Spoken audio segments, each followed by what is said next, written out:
For those of you that don't know, because they're a very indie underground rock band that you haven't heard of yet, the Beatles are releasing a new single. What? I hear you say? Haven't they broken up? Haven't some of them passed away? Didn't Paul McCartney already create the pinnacle of music in 1980 with his hit single Coming Up and other songs like Secret Friend, and he continues to wow audiences to this day with his creativity? See Deep Deep Feeling for a reference?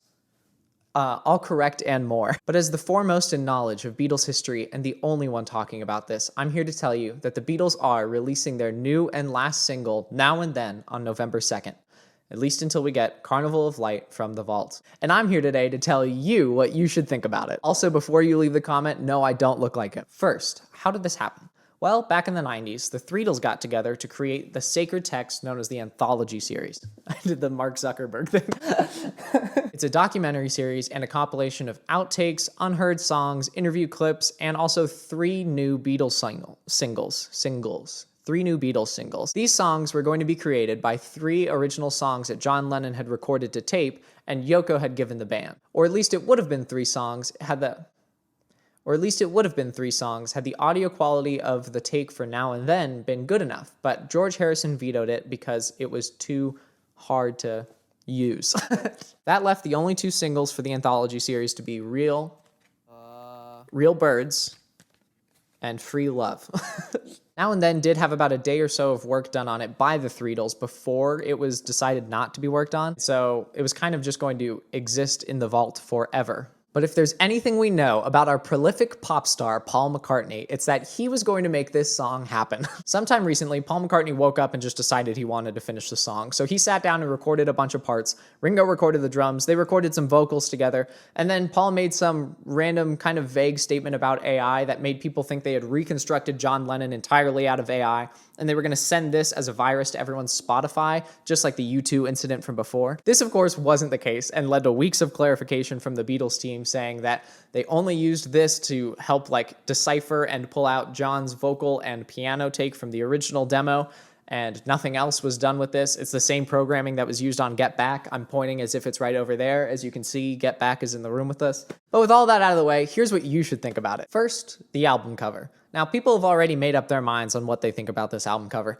but don't let that discourage you. If there's one thing that's true about the music community, it's that the opinion on this is going to flip-flop back and forth for the rest of time. So what I need you to do is look at it yourself, make up your mind, and change your mind in about a month like the rest of us. Now, what should you say if someone asks you, what do you think of this song, and does this song need to exist?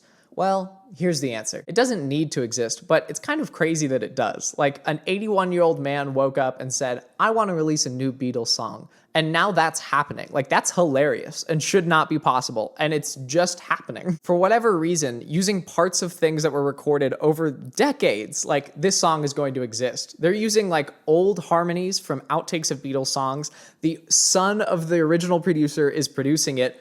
That's crazy. What is this gonna sound like, you know? They're using harmonies recorded from this year and harmonies from outtakes of Beatles songs. Yeah, okay, you can be like, you can't use those, they weren't intended for this. Have some fun. Are you allergic to fun? Don't you wanna hear what these random people that happen to be Beatles just decided to put together and send out as an official Beatles song? That's crazy.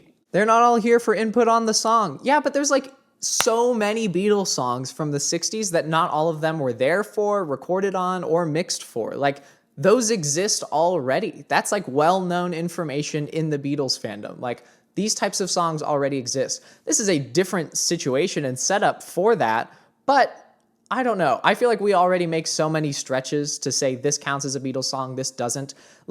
If all Beatles being present or most being present on a song count, then so much of the Ringo album is a Beatles album, you know? Paul's voice has changed. Yeah, but that's the guy, you know? That's Paul McCartney. He's literally a Beatle. He was there. That's wild. He wants to just do that. I just want to hear what it sounds like. To quote a podcast that I can't wait for a new episode of, when he sings Hey Jude, it's not even a cover. He wrote it. Hey Jude didn't exist, and then he went, you know what? What if it did? And then it did, and that's that guy. Also, we all know it's only gonna take 5 seconds before everyone says, yeah, it's a little bit weird and sounds a little bit more modern, but I bet it would have fit well on the White Album. You know, just like everyone has said about every solo Beatles song ever put out in any of their careers for all of time. So really, don't look to anyone, including myself, for an opinion on this. Just go into it having fun. Like, this is two Beatles that are somehow creating a Beatles song with all four of them on it by the most convoluted ways possible, and it's just gonna exist. That's kind of cool. I like the Beatles, and I like to have fun, so I'm just gonna listen to this song. What should you think of this Beatles song? You're looking in the wrong place. Click out of this video and just go listen to it when it comes out. Also, side note, did you know that this band is all just one guy?